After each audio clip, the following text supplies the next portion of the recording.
Hello class, welcome back बच्चों। लो प्यारे बच्चों, स्टार्ट करते हैं टर्म 2। बाबू सबसे पहले ये बता देता हूँ सिलेबस चलेगा कैसे। सबसे पहले मैक्रो खत्म करनी है हमारे को बेटा, ठीक है जी। सबसे पहले आज स्टार्ट करेंगे यूनिट नंबर 1। यूनिट का नाम है नेशनल इनकम और उसमें भी चैप्टर 1 स्टार्ट करेंगे। चैप्टर का नाम है सर्कुलर फ्लो ऑफ इनकम, ठीक है। सब सामने देख रहे हैं बेटा, कुछ बातें पहले बेसिक।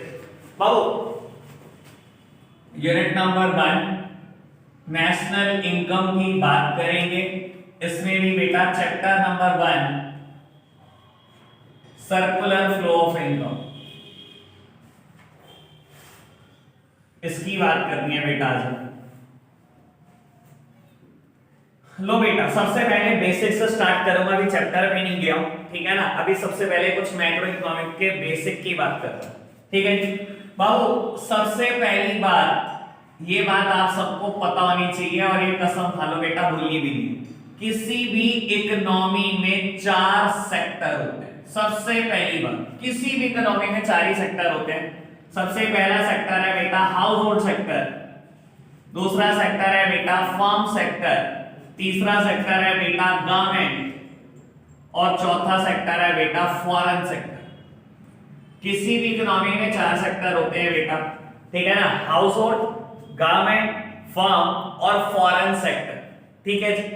बाबू इकोनॉमिक्स में एक चीज की हम और अजम्पशन लेते हैं, जबकि आप देखोगे ना बेटा प्रैक्टिकल वर्ल्ड में ऐसा नहीं होता, लेकिन ना इकोनॉमिक्स ना बहुत सारी अजम्पशन पर बेस्ड है, ठीक है ना।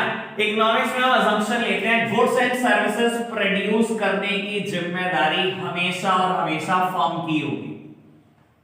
गुड्स और सर्विसेज बेटा हमेशा और हमेशा फर्म्स प्रोड्यूस करेंगी बेटा। क्या रियल वर्ल्ड में गवर्नमेंट गुड्स और सर्विसेज प्रोड्यूस नहीं करती? करती है यार। गवर्नमेंट हमें बहुत सारी सर्विसेज देती है आज की तारीख में, ठीक है ना। किसकी बात करूं? इंडियन रेलवे की बात कर लो, बीएसएनएल की बात कर लो, एमटीएनएल की बात कर लो। गुड्स भी देती है steel authority of India limited, SAIL की बात कर लो, भेल की बात कर लो, भारत हैवी इलेक्ट्रॉनिक्स लिमिटेड। तो गवर्नमेंट भी गुड्स और सर्विसेज प्रोड्यूस करती है, लेकिन इकोनॉमिक्स में हमारी अजम्पशन है कि गुड्स और सर्विसेज सिर्फ फर्म प्रोड्यूस कर सकती है और कोई नहीं कर सकता, ठीक है। और बेटा ये गुड्स एंड सर्विसेज प्रोड्यूस करने के लिए हम बहुत सारे फैक्टर सर्विसेज की हेल्प लेते हैं, बहुत सारी फैक्टर सर्विसेज की हेल्प लेते हैं बेटा। प्यार से बोलेंगे फैक्टर सर्विसेज, जिसको आप बेटा 11th क्लास में बोलते थे बेसिक फैक्टर ऑफ प्रोडक्शन, ठीक है ना।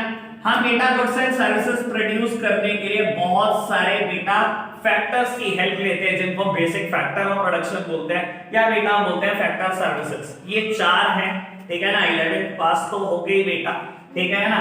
ये 4 हैं बेटा, कौन कौन से? Land, labour, capital and entrepreneur. Sir इतना तो पता ही होगा शायद, ठीक है ना। पता नहीं पता है क्या? नहीं पता, पास होगा तो 11th क्लास।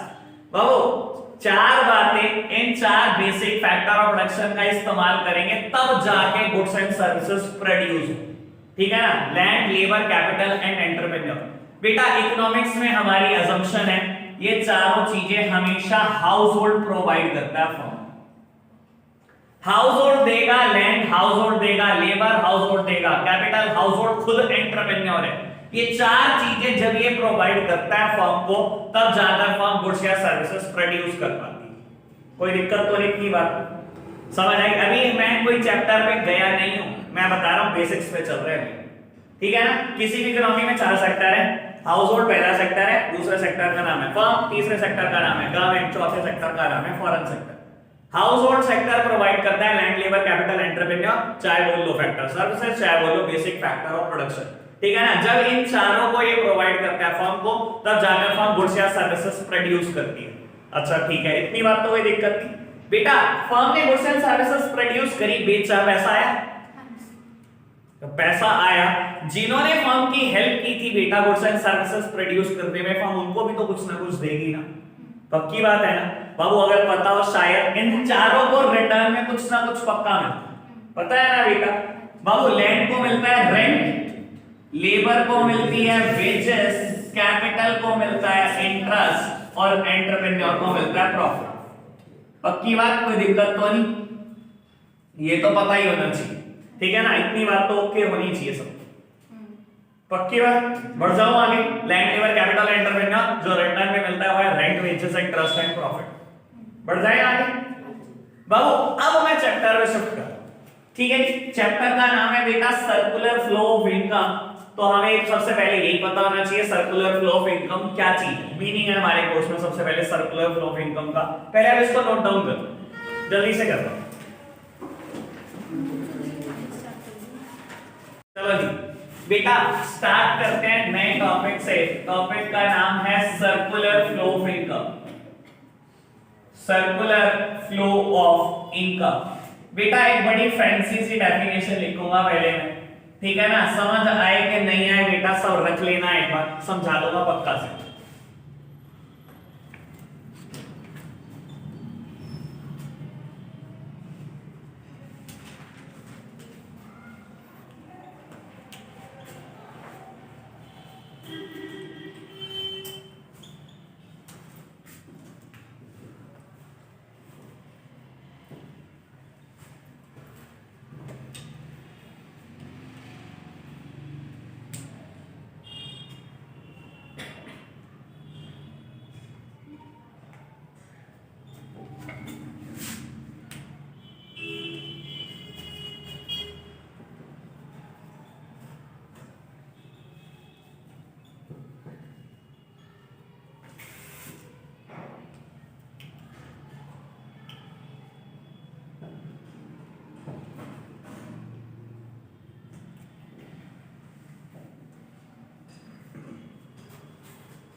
लो प्यारे बच्चों सामने देखना जरा।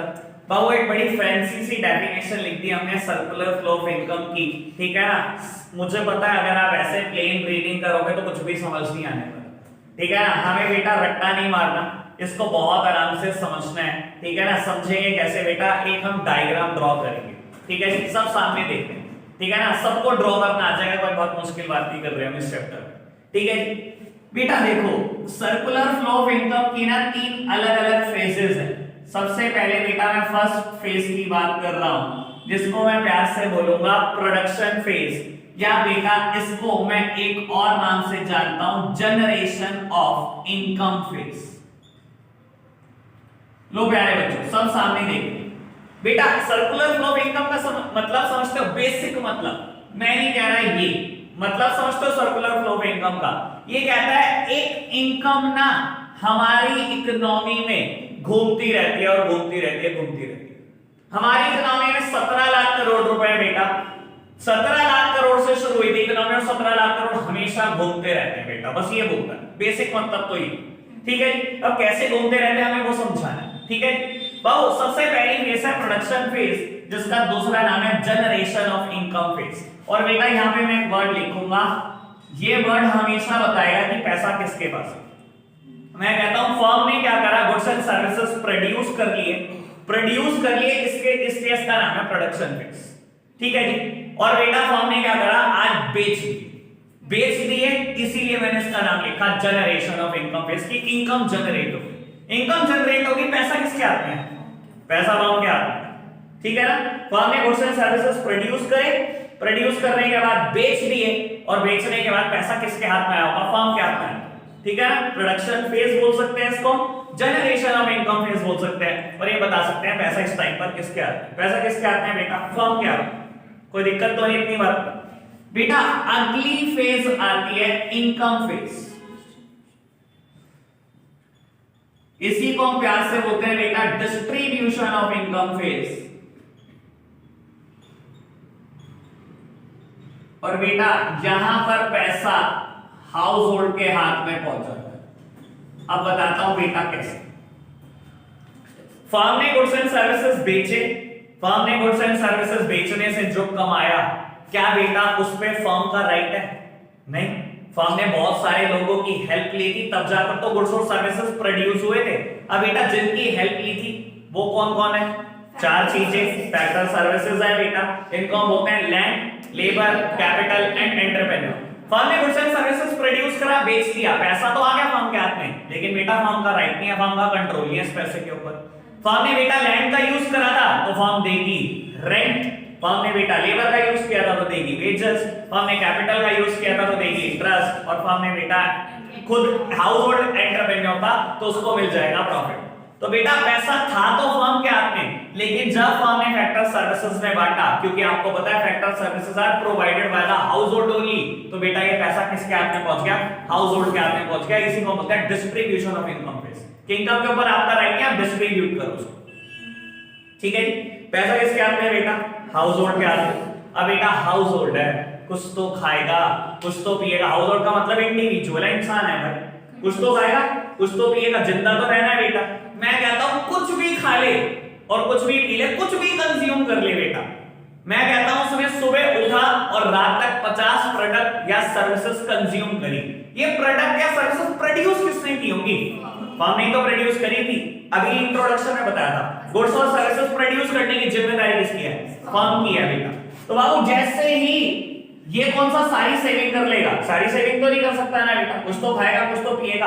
बाबू ये अब करेगा खर्चा, इसे हम बोलते हैं एक्सपेंडिचर फेज या डिस्पोजिशन ऑफ इनकम फेज,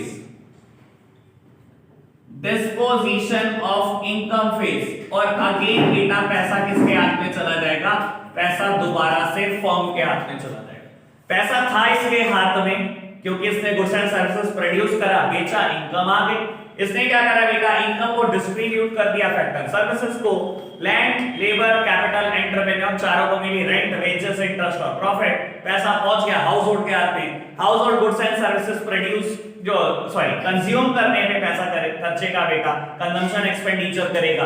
लेकिन बेटा जब भी वो गुड्स और सर्विसेज बाय करेगा वो प्रोड्यूस किसने की होगी, फर्म ने, यानी कि अगेन पैसा किसके हाथ में आएगा, फर्म के हाथ में आएगा, और फर्म दोबारा इसको प्रोडक्शन में लगा देगी। और यही कहानी कभी इकोनॉमी में रुकती नहीं। इसी को बोलते हैं सर्कुलर फ्लो ऑफ इनकम, कि इनकम घूमती रहती है और यही साइकिल चलता है, ठीक है ना। अब आराम से अगर ये बात समझ में आ गई है तो मीनिंग में कुछ भी नहीं। इसी चीज को बड़े फैंसी वर्ड में यहां पर चिपका दिया हमने और कुछ नहीं, ठीक है जी, कोई दिक्कत तो नहीं।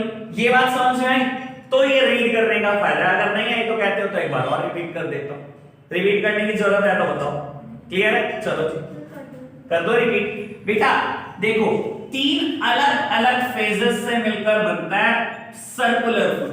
सबसे पहली फेज का नाम प्रोडक्शन फेज, सेकंड का नाम इनकम फेज, तीसरे का नाम एक्सपेंडिचर फेज। और इनके हमने बेटा अपने याद रखने के लिए आसान आसान नाम भी खोज लिए, ठीक है ना बेटा। हम बोलते हैं generation of income, distribution of income और डिस्पोजिशन ऑफ इनकम। ये किसी बुक में लिखा नहीं होता, ये जान के मैं अपनी सहूलियत के लिए बनाता हूं ताकि मुझे पता लगता रहे कि पैसा किसके हाथ से कहां कहां पहुंच जा रहा है, फर्म, हाउस होल्ड और फर्म, ये मैं अपनी सहूलियत के लिए लिखता हूं। अब सुनना बेटा, फर्म ने गुड्स एंड सर्विसेज प्रोड्यूस करी इसीलिए इसका नाम पड़ा प्रोडक्शन फेज। और जब फर्म ने गुड्स एंड सर्विसेज प्रोड्यूस करी तो बेटा अपने कंजम्पशन के लिए तो नहीं करी, किसके लिए करी, बेचने के लिए करी। फर्म बेचेगी, जैसे ही बेचेगी फर्म के पास इनकम जनरेट होगी, पैसा किसके हाथ में आएगा बेटा, फर्म के हाथ में। कोई दिक्कत तो नहीं, गुड्स एंड सर्विसेज प्रोड्यूस करी, बेची, पैसा आ गया फर्म के हाथ में बेटा। लेकिन ये गुड्स एंड सर्विसेज प्रोड्यूस करने के लिए हमने चार फैक्टर सर्विसेज की हेल्प ली, जिनको बोलते हैं लैंड, लेबर, कैपिटल, एंटरप्रेन्योर। अब हम क्या करेंगे बेटा, उनको रिटर्न देंगे, ठीक है। उन चारों को हमने रिटर्न दी, किसी को मिला रेंट, किसी को मिली वेजेस, किसी को मिला इंटरेस्ट, किसी को मिला प्रॉफिट, ठीक है ना। हमने बेटा जैसे ये इनकम बांटी, क्योंकि ये चारों चीजें हमें कौन देता है बेटा, हमेशा और हमेशा हाउस होल्ड, पैसा हाउस होल्ड के हाथ में पहुंच गया, ठीक है ना। इसको हम बोलते हैं बेटा डिस्ट्रीब्यूशन ऑफ इनकम फेज, ठीक है ना, कि इनकम यहां पर थी और हमने डिस्ट्रीब्यूट करके हाउस होल्ड तक पहुंचा दिया, ठीक है। अब पैसा किसके हाथ में, करंट में पैसा हाउस होल्ड के हाथ में। अब हाउस होल्ड है बेटा, इंसान इंडिविजुअल है, कुछ खाएगा, कुछ पिएगा, कुछ पहनेगा, खर्चा करेगा। मैं कहता हूं आप कुछ भी चीज में खर्चा करो, गुड्स या सर्विसेज प्रोड्यूस हमेशा फर्म करती है, तो बेटा आप कुछ भी खरीदोगे पैसा तो फर्म के हाथ में जाएगा। आपने क्या करा, कंजम्पशन एक्सपेंडिचर कर दिया, कंजम्पशन एक्सपेंडिचर आपने करा, कोई भी गुड्स खरीदा, कोई भी सर्विस प्रोड्यूस करने वाली तो फर्म है ना, पैसा तो किसके हाथ में आ गया, फर्म के हाथ में। और फर्म ने इस पैसे को फिर प्रोडक्शन में लगा दिया, फिर आपको डिस्ट्रीब्यूट कर दिया, फिर आपने कुछ खरीद लिया, फिर फर्म के हाथ में, ये कहानी कभी नहीं रुकती। ठीक है जी, चलो जी अब देख बेटा पढ़ो इसको, क्या लिखा है मैंने, it refers to the cycle of generation of income. सबसे पहले बेटा इनकम जनरेट होती है and its distribution on the factor of production, उस इनकम को डिस्ट्रीब्यूट करते हैं on the factor of production, वही चार लैंड लेबर कैपिटल एंटरप्रेन्योर, ऐसे ही तो करते हैं हम। सबसे पहले इनकम जनरेट होगी, फिर हम डिस्ट्रीब्यूट करेंगे on the factor of production and finally its circulation from household to the firm in the form of consumption expenditure on the goods and services produced by the firm। सबसे पहले income generate होगी, फिर distribute होगी factor production में, फिर house hold से firm के पास दोबारा पहुंच जाएगी। क्यों? क्योंकि बेटा ये गुड्स एंड सर्विसेज बाय करेंगे जो प्रोड्यूस फर्म ने किए होंगे। बस ये लिखा है मैंने सर्कुलर फ्लो ऑफ इनकम के मीनिंग। कोई दिक्कत तो नहीं? बात समझ में आई? बढ़ जाए आगे, अगर इतनी बात हो क्या तो कोई दिक्कत कोई परेशानी किसी, बढ़े आगे? चलो ठीक है, चलो जी बेटा बढ़ते हैं आगे, एक नए कंसेप्ट की चर्चा करते हैं, stock versus flow concept. Stock versus flow concept. और बेटा ये टॉपिक पढ़ाने में मुझे बहुत मजा आता है क्योंकि आप अकाउंट्स के स्टूडेंट, इसमें टीचर को बहुत कम मेहनत करनी पड़ती है समझाने के लिए। आपको बहुत आराम से समझ में आ जाएगा बेटा स्टॉक क्या चीज है और फ्लो क्या चीज है। मैं कुछ बातें लिखता हूं बेटा पहले।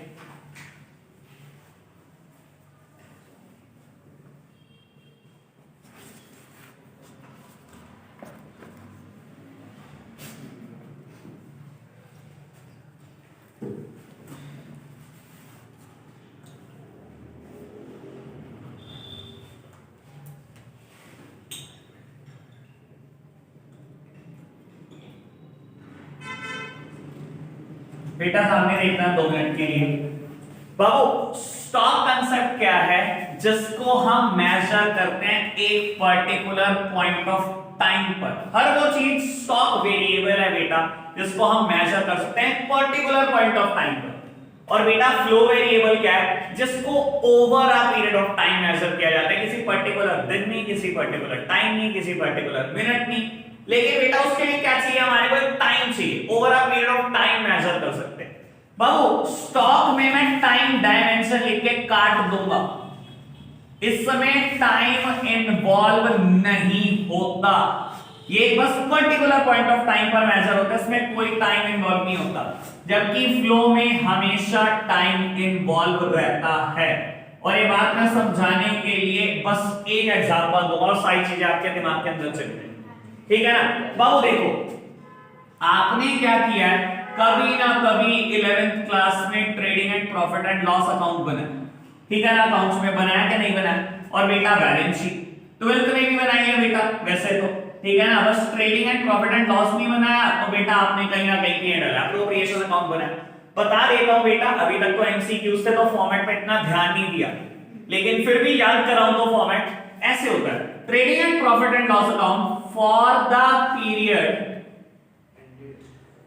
एंडेड का for the period 1st of April, कुछ भी समझ लो, कोई भी एक फाइनेंशियल ईयर ले लो, मैंने लिया 13-14, ऐसे ही लिखते हो ना बेटा। और बैलेंस शीट में लिखते हो as eight 31st of March 14, ऐसे ही तो लिखोगे बेटा। अब सुनना बहुत आराम से बाबू, बैलेंस शीट में दी गई सारी चीजें एक साल में मेजर नहीं करना, मैं एक दिन मेजर कर रहा हूं कि 31 मार्च 2014 को मेरे डेटर कितने हैं, मेरे पास स्टॉक कितना है, मेरा कैश बैलेंस कितना है, बैंक बैलेंस कितना है, कैपिटल कितनी है, बैंक लोन कितना है, क्रेडिटर कितना है, ये सब बातें 31 मार्च 2014 के दिन। क्या कोई टाइम डायमेंशन है? नहीं, 31 मार्च 14 के दिन सब कुछ ही है, ठीक है ना? यानी कि मैं बोल सकता हूं बैलेंस शीट आइटम जितनी भी होती है सब स्टॉक होती है, बस एक एक्सेप्शन है, वो अभी 5 मिनट में बता दूं। बस एक ही एक्सेप्शन है, ये सारी आइटम क्या है बेटा? सारी की सारी आइटम स्टॉक कांसेप्ट है जिसको मेजर करते हैं eight a particular point of time. क्या इसमें कोई मैंने टाइम डायमेंशन दिया? नहीं, लेकिन बेटा जितनी आइटम ट्रेडिंग और P&L की है सारी की सारी आइटम में टाइम डायमेंशन इन्वॉल्व है। एक साल में सेल कितनी, एक साल में परचेज कितनी, एक साल में स्टेशनरी का खर्चा कितना, एक साल में ट्रैवलिंग एक्सपेंसेस कितने, एक साल की लीगल फीस कितनी। क्या टाइम डायमेंशन है? इसको मेजर कर रहे हैं बेटा over a period of time, not a particular point of time. कोई दिक्कत, कोई परेशानी? तो बात समझ में आई बाबू? अच्छा एक बात सोचो, प्रॉफिट कहां से कैलकुलेट होता है? ट्रेडिंग एंड पीरियड, यार बोलना पड़ेगा, देखो इतना तो बोलना पड़ेगा ना। अकाउंट्स बेसिक बात कर रहा हूं, मुश्किल बात नहीं कर रहा, ठीक है ना। तो ट्रेडिंग एंड पीरियड अकाउंट से कैलकुलेट होगा। दैट मींस मैं बोल सकता हूं कि प्रॉफिट कौन सा कांसेप्ट है? फ्लो कांसेप्ट है, ठीक है ना। मैं कुछ बातें आपसे पूछता हूं, गेस करते हैं, चलना, ठीक है ना। इनकम कौन सा कांसेप्ट है? प्रॉफिट और इनकम में क्या फर्क होता है? कोई फर्क थोड़ी होता है। मैं अर्निंग बोलूं फिर यही बात है, फ्लो कांसेप्ट है, कोई दिक्कत तो नहीं। स्टॉक, क्लोजिंग स्टॉक मतलब कौन सा कांसेप्ट है?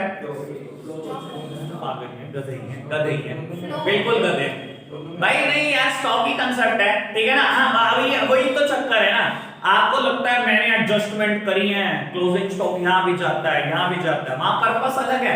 क्लोजिंग स्टॉक का मतलब क्या होता है? मेरे साल के आखिरी दिन, फाइनेंशियल ईयर के आखिरी दिन जो स्टॉक है वो क्लोजिंग स्टॉक है। क्या over a period of time measure कर रहा हूं? साल के आखिरी दिन का स्टॉक, क्या कोई टाइम पीरियड लिया मैंने? नहीं बेटा, तो कौन सा कांसेप्ट है? स्टॉक कांसेप्ट है ऑब्वियसली। कोई दिक्कत तो नहीं, परेशानी तो नहीं? नेशनल इनकम नहीं फ्लो ही होगा भाई। अगर देखो इनकम अगर फ्लो कांसेप्ट है तो नेशनल इनकम भी तो फ्लो ही कांसेप्ट है। बस नेशनल इनकम पूरे देश की इनकम, भाई इनकम वो निकलती तो पूरे साल में ही है। कोई ऐसे कहता है आज की इनकम इतनी? कोई भी नहीं कहता भाई मैंने इस साल में इतना कमाया, इन 3 महीनों में इतना कमाया, ठीक है ना। उससे क्या फर्क पड़ता है कि नेशनल इनकम है? कोई दिक्कत तो नहीं? National wealth, national wealth, stock या flow? Wealth means capital, wealth का मतलब होता है कैपिटल। कैपिटल कहां जाती है? बैलेंस शीट आइटम है, दैट मींस स्टॉक। तो नेशनल वेल्थ क्या होगा? स्टॉक कांसेप्ट संभाल लोगे। Quantity of goods produced, quantity of goods produced, flow बेटा प्रोडक्शन कितना करा? प्रोडक्शन ऐसे नहीं होता अब का प्रोडक्शन 31 मार्च रात को 8 बजे इतना प्रोडक्शन करा, ऐसे नहीं होता। इस पूरे साल में मैंने कितना प्रोडक्शन करा, ठीक है ना। क्वांटिटी ऑफ गुड्स प्रोड्यूस हमेशा फ्लो कांसेप्ट है। Quantity of goods stored, quantity of goods stored का मतलब कुछ और नहीं, क्लोजिंग स्टॉक ही तो है। तो मैं थोड़े फैंसी भाषा में बोल रहा हूं ताकि आप कंफ्यूज हो, ठीक है ना। क्या कांसेप्ट है ये? स्टॉक। अब एक एक्सेप्शन बता देता हूं, बहुत आराम से सुनने, ठीक है ना। मैं बोलूं सेविंग्स, तो सेविंग्स क्या है? फ्लो कांसेप्ट ही है बेटा। Income over a period of time होती है, saving over a period of time होती है। सेम बात बता देता हूं, इन्वेस्टमेंट। इन्वेस्टमेंट मैंने बोला था एक एक्सेप्शन मैं बताऊंगा जरूर। इन्वेस्टमेंट जाती जरूर बैलेंस शीट में, लेकिन इकोनॉमिक्स में हमेशा ये फ्लो कांसेप्ट है। माना जाता है investment over a period of time करते हो। और आपको बता देता हूं इन्वेस्टमेंट का दूसरा नाम है, याद रखना है, कैपिटल फॉर्मेशन। याद रखनी है बात, पेपर में आएगा कैपिटल फॉर्मेशन के नाम से, ठीक है ना। बहुत ज्यादा आता है ये। क्लियर होगी बात? स्टॉक और फ्लो नहीं क्लियर हुई? क्या क्लियर नहीं होता? बाउंसर पे भाई इतनी मुश्किल बात क्या बताई है? नहीं एक सुन ले, कोई क्या हो क्या गया, क्या दिक्कत क्या है? जबरदस्ती थोड़ी है, भगाने हमें, धीरे धीरे चल लेंगे हम। स्टॉक का मतलब क्या होता है? जो चीज एक पर्टिकुलर पॉइंट ऑफ टाइम पर मेजर हो। 31 मार्च के दिन 8 बजे, 15 अप्रैल के दिन, ये सब चीजें एक पर्टिकुलर पॉइंट ऑफ टाइम बोल रहा हूं मैं, ठीक है ना। ये सब चीजें होती है स्टॉक। इसमें कोई टाइम डायमेंशन नहीं है कि यहां से लेकर यहां तक, यहां से लेकर यहां तक नहीं, इस टाइम कितना, ये सब चीजें हैं स्टॉक। और फ्लो वेरिएबल क्या होता है बेटा? जो मेजर होता है over a period of time, जिसमें टाइम डायमेंशन है, यहां से यहां तक कितना, यहां से यहां तक कितना, ठीक है ना। ये बात समझाने के लिए मैं बोलता हूं हमेशा एक ही एग्जांपल। बंदे को कुछ ना बताओ यार, 11th क्लास पास करके आप 12th में, तो ये तो कभी ना कभी बनाया होता है।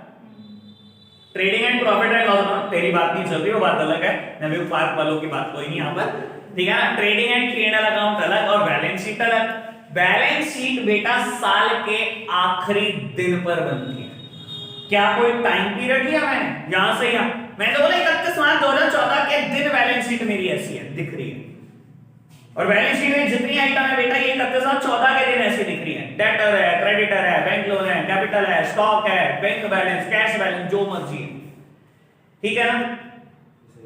ये सब स्टॉक कांसेप्ट है, ठीक है। और बेटा जो चीजें over a period of time measure हो रही है, ट्रेडिंग एंड P&L में दी गई सारी item over a period of time measure होती हैं, ये सब क्या है बेटा, फ्लो वेरिएबल है। जैसे कि सेल्स, मैं ऐसे कहता हूं 31 मार्च को रात को 8 बजे मैंने इतनी सेल करी, कौन कहता है भाई ऐसे।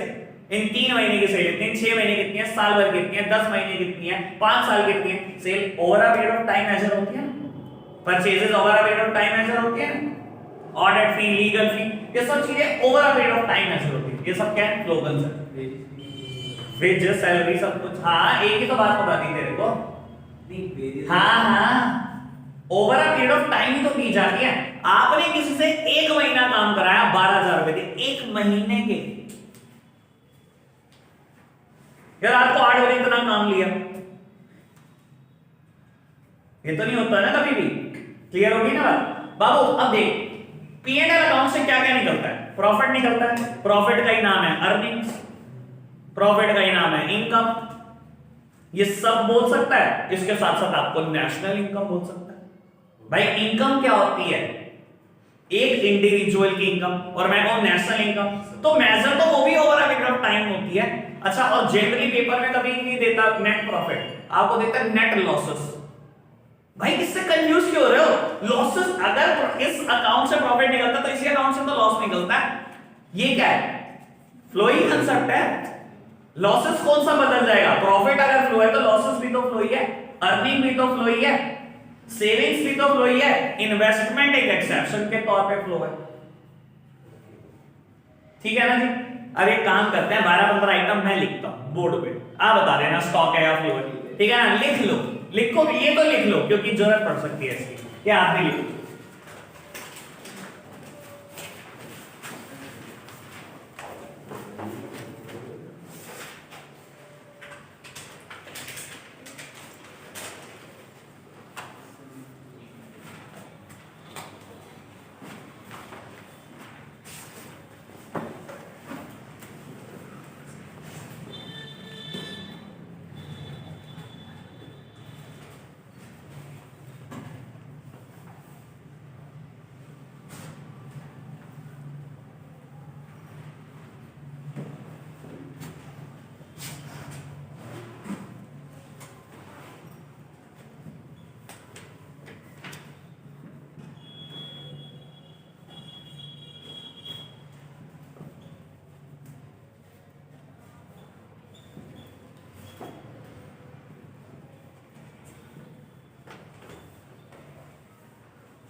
लिखना फटाफट से बेटा।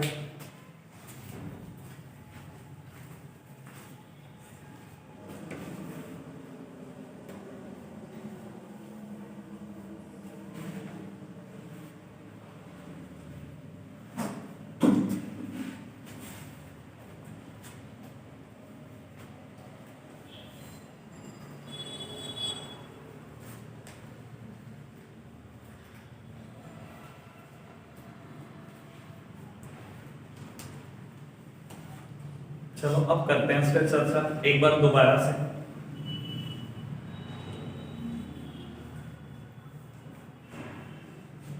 मुझे पक्का पता है एक आध चीज में कंफ्यूजन जरूर होगी, बाकी किसी में नहीं, ठीक है ना। और पेपर में जरूरी नहीं है ये आए, कंसेप्ट पता होना चाहिए, तो बेटा सब निभा जाओ। लो बेटा, वेल्थ ऑफ अ नेशन अभी भी करी थी इसकी बात। वेल्थ मींस कुछ और नहीं, वेल्थ मींस कैपिटल। बेटा अगर मैं बोलूं national wealth, that means national capital, देश की कैपिटल कितनी हो भाई, एक इंडिविजुअल की कैपिटल जब स्टॉक है तो देश की कैपिटल में कुछ बदल नहीं जाता। ये भी क्या है बेटा, stock concept. National income flow concept बेटा, एक इंडिविजुअल की इनकम, एक इंडिविजुअल का प्रॉफिट अगर फ्लो है तो नेशनल इनकम में भी कुछ नहीं बदल जाने वाला। ठीक है ना बात बाबू? अच्छा मैं क्यों करा रहा हूं, एक बार आप कर लो, आप लिख लो बेटा अपनी कॉपी में, मैं क्यों कराऊं यार, एक बार आप तो ट्राई करो, सब लिख दो जरा अपनी कॉपी में, ठीक है ना? लड़कियां थोड़ा ये मत सोचना बाद में काटना पड़ेगा, हम नहीं लिखती, सब लिख दो भाई, काटना पड़ेगा तो काटना पड़ेगा, इन्हें बड़ा फैशन करने का शौक है। लिखो करो आप अटेम्प्ट। चलो जी बेटा करते हैं बात। बाबू डेप्रिसिएशन क्या है, स्टॉक और फ्लो। शिवम जो भी तो पूछ रहा था ना भाई, डेप हमेशा और हमेशा फ्लो कंसेप्ट है। पहले तो इस बात को समझ, डेप लगता क्यों है, फिक्स्ड एसेट्स पे लगता क्यों है? क्योंकि मैं उसका इस्तेमाल कर रहा हूं रेगुलर बेसिस पे। मैंने एक साल मशीनरी को इस्तेमाल कर लिया तो उसकी वैल्यू गिर गई, इसमें मैंने डेप्रिसिएशन लगा। क्या ये over a period of time नहीं है? कि कोई मैं कह रहा हूं 31 मार्च के दिन मशीनरी इस्तेमाल करी इसलिए डेप लगा, समझ आएगा? तो बेटा क्या है, फ्लो कंसेप्ट। लॉसेस क्या है, लॉसेस, प्रॉफिट, सेविंग्स, ये तीनों के तीनों फ्लो है बेटा। क्लोजिंग स्टॉक, स्टॉक कंसेप्ट है। Production flow, over a period of time produce किए जाते हैं गुड्स एंड सर्विसेज। ये नहीं होता 31 मार्च को 8 बजे क्या प्रोड्यूस करा, 1 यूनिट भी नहीं करी होगी 1 सेकंड में, ठीक है ना बेटा? जीडीपी काम की बात, फ्लो या स्टॉक, कौन स्टॉक वाले कौन है? फ्लो है भाई। देखो बाबू मैं हमेशा बोलता हूं कभी फंसो कहीं, बेसिक्स डेफिनेशन पर उतर। जीडीपी क्या होता है बता देता हूं देखो एक बार फिर भी। Market value of all the goods and services produced by the primary, secondary and the tertiary sector in a period of 1 year. एक साल में आपके देश का primary sector, secondary sector, tertiary sector कितना गुड्स एंड सर्विसेज प्रोड्यूस करता है, वो उस देश का जीडीपी होता है एक साल में। टाइम डायमेंशन इन्वॉल्व है, टाइम डायमेंशन है तो ऑब्वियस बात है क्या होगा, फ्लो, ठीक है ना जी? बैंक बैलेंस कहां जाता है पता ही है, बैलेंस शीट में जाता है। अच्छा ये सोचो अगर मैं कहूं bank deposit during the first quarter तो क्या है, फ्लो। एक पहले क्वार्टर मतलब पहले 3 महीने के ग्रुप में मैंने कितना डिपॉजिट करे, तो बेटा कोई नहीं हो जाता है, ज्यादा ही हो रहा है, मेरे को भी आईपी का पेपर दे के आया तो अभी, ठीक है ना? बैंक बैलेंस क्या है बेटा, हमेशा स्टॉक, लेकिन मैं बोलूं bank deposit during that period वो सब क्या हो जाएगा बेटा, वो फ्लो हो जाएगा, ठीक है जी? मनी सप्लाई, याद ही नहीं आ रही, स्टॉक या फ्लो, स्टॉक कंसेप्ट है, ठीक है ना? अब मैं यहाँ वैसे तो मैं कराना नहीं चाहता आपके लिए यूजलेस है, लेकिन बेटा मनी सप्लाई की डेफिनेशन दी हमारे कोर्स में चैप्टर मनी में। मनी सप्लाई क्या होता है, total volume of money held by the public at a particular point of time, यही वर्ड है, शायद याद भी यही किया होगा उस टाइम पर भी मैंने लिख के बताया था कि ये स्टॉक कंसेप्ट होता है। Money supply refers to the total volume of money held by the public at a particular point of time, ठीक है ना? तो ये बेटा क्या है, स्टॉक कंसेप्ट है। Population of India on 31 March, stock, क्योंकि कोई भी मैंने डायमेंशन दिया ही नहीं, ठीक है ना? अच्छा ऐसा कह सकते हैं क्या, increase in the population from 2011 to 2021, ये क्या होगा, फ्लो, ठीक है ना? टाइम डायमेंशन डाले मैंने, क्योंकि काउंटिंग कब होती है, हर 10 साल बाद, सेंसस तो हर 10 साल बाद आते हैं। अब 2021 में आने थे, कोविड के चक्कर में पेंडिंग पड़े, आएंगे अगले साल, ठीक है ना? अच्छा ऐसा कह नहीं सकता increase in the population from 2021 to 2031, ऐसी सब बातें कहेगा तो क्या है, फ्लो। जैसे ही टाइम डायमेंशन डाले बेटा फ्लो पे शिफ्ट हो जाए, क्लियर है? अब तो ये बात क्लियर होगी होगी। चलो आज ज्यादा नहीं करेंगे, आज इतना ही करते हैं, आज के लिए इतना ही रखते हैं बच्चों, बाय बाय।